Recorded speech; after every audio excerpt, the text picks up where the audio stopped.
ಪಾದಯಾತ್ರೆ ಮೂಲಕ ನಮ್ಮ ಜೊತೆಯಲ್ಲಿ ನಿಮ್ಮ ತಾಕತ್ತೇನಂತ ತೋರಿಸಬೇಕು. ಅದನ್ನ ನಾವು ನಿಮ್ಮಿಂದ ಬಯಸ್ತಾ ಇದ್ದೀವಿ. ನೀವು ಕೊಡ್ತೀರನ್ನ ಭರವಸೆ ಇದೆ. ನಾನು ಕೂಡ ಇದೇ ಬೀದಿಯಲ್ಲಿ ಕಸ ಹೊಡೆಯುವವನ ಮಗ.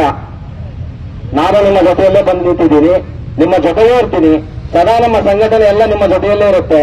ನಿಮ್ಮೆಲ್ಲರೂ ಸರ್ಕಾರದಿಂದ ಅಪಾಯಿಂಟ್ ಆಗಬೇಕು. ನಿಮ್ಗೆಲ್ಲ ಸರ್ಕಾರಿ ಸೌಲಭ್ಯಗಳೇ ಸಿಗಬೇಕು, ಅವೆಲ್ಲವೂ ಸಿಗಬೇಕು. ಆ ನಿಟ್ಟಿನಲ್ಲಿ ನಮ್ಮ ಎಲ್ಲ ಸಂಘಟನೆಗಳು ನಿಮ್ಮ ಬೆನ್ನಿಗೆ ನಿಲ್ತವೆ. ನಿಮ್ಮ ಹೋರಾಟಕ್ಕೆ ನಾವು ಎದುರು ಕೊಡ್ತೇವೆ. ಒಳ ಮೀಸಲಾತಿ ಜಾರಿ ಆಗ್ಬೇಕಂತೇಳಿ ನೀವು ನಮಗೆ 3 ದಿನ ಅಥವಾ 4 ದಿನ ಇಡೀ ಕರ್ನಾಟಕ ರಾಜ್ಯಾದ್ಯಂತ ಒಂದು ಕರೆ ಕೊಡಿ. ಪೌರ ಕಾರ್ಮಿಕರು ನಾವು ಯಾರು ಕೂಡ ಕೆಲಸ ಮಾಡೋದಿಲ್ಲ, ಒಳ ಮೀಸಲಾತಿ ಜಾರಿ ಆಗೋವರೆಗೂ ನಾವು ಕೆಲಸ ಮಾಡೋದಿಲ್ಲ ಅಂತ ಕರೆ ಕೊಡಿ. ಒಳ ಮೀಸಲಾತಿ ಹೆಂಗ್ ಜಾರಿ ಮಾಡಲ್ಲ ನಾವು ನೋಡ್ತೇವೆ. ಜೊತೆಗೆ ಒಂದು ನಿಮ್ಗೆ ಕ್ಲಾರಿಟಿ ಇರಲಿ, ನಿಮ್ಮನ್ನ ತೆಗೆದುಹಾಕುವಂತ ಪ್ರಸಂಗವೇ ಇಲ್ಲ. ಯಾಕಂದ್ರೆ ನೀವು ಮಾಡುವಂತ ಕೆಲಸ ಯಾವನೂ ಒಂದು ಮಾಡಲ್ಲ. ಯಾವನಿಗೇನು ತಾಕತ್ತಿದ್ರೆ ಬನ್ನಿ ನೋಡೋಣ ಕೆಲಸ ಮಾಡ್ಲಿಕ್ಕೆ. ಅದು ನಿಮ್ಮ ಶಕ್ತಿ.